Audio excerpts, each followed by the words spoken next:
Hey there gang, Kawaii50 here with a quick Honkai Star Rail video for ya. I was gonna do some other stuff, but however, we just got a big announcement for a bunch of stuff that's popping in 2.3, and I really wanted to go ahead and give my thoughts on it. More in depth than just, wow, this is really cool. So let's take a gander at all the new things we're getting in 2.3. Hopefully this video excites you as much as it excites me.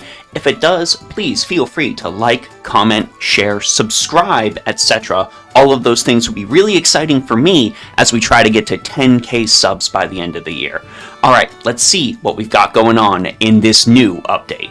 So the first exciting thing people should be ready for is a huge update to Simulated Universe. You know what Simulated Universe is. You've been running it every single week, time and time and time again, begging that you get an actual good roll on your planar orbments and rope.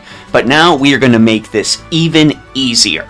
We now have Divergent Universe, which is going to make farming planar orbments a breeze with a bunch of new features. So looking at the list here, we've got Curios and Blessings save files. So after you clear Divergent Universe, you can save all of your Curios and Blessings. The save file will reset every single week, but this means you don't have to go around begging RNGesus to give you the absolute perfect build. It's just going to be there waiting for you when you hop into Simulated Universe.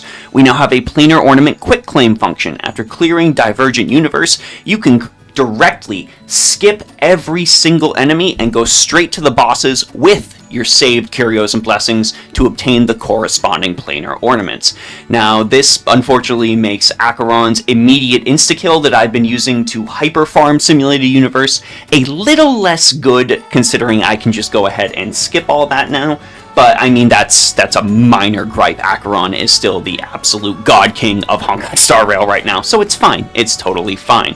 Divergent Universe is also now going to be offering a restart challenge option, which allows players to restart the current battle with all previously triggered techniques popping again before entering the battle. So if you're on the very final boss fight and he just manages to completely decimate you while he just has a sliver of health left, well, you get a chance to go ahead and do it again and absolutely obliterate that guy for daring to keep you from your probably terribly rolled planar ornament. I've been hoping for something that makes all of this ornament farming easier, all of this relic farming easier. I'd still really like Star Rail to include something like an item that allows you to reroll a main stat on a planar ornament if you get some really good substats, but that is a discussion for another time. Overall, you should be finding your Simulated Universe runs a lot easier now. We are also getting a third Endgame Mode in just over a year of Star Rail being out, which, I mean, how could you even consider that would be added? Now we've got 3 different bits of endgame content to go through. I haven't seen MMOs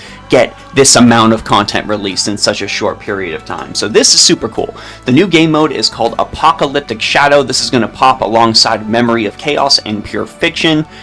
In Apocalyptic Shadow, Trailblazers must face materializations of the finality, which is ominous if I do say so myself, and defeat bosses they have faced before.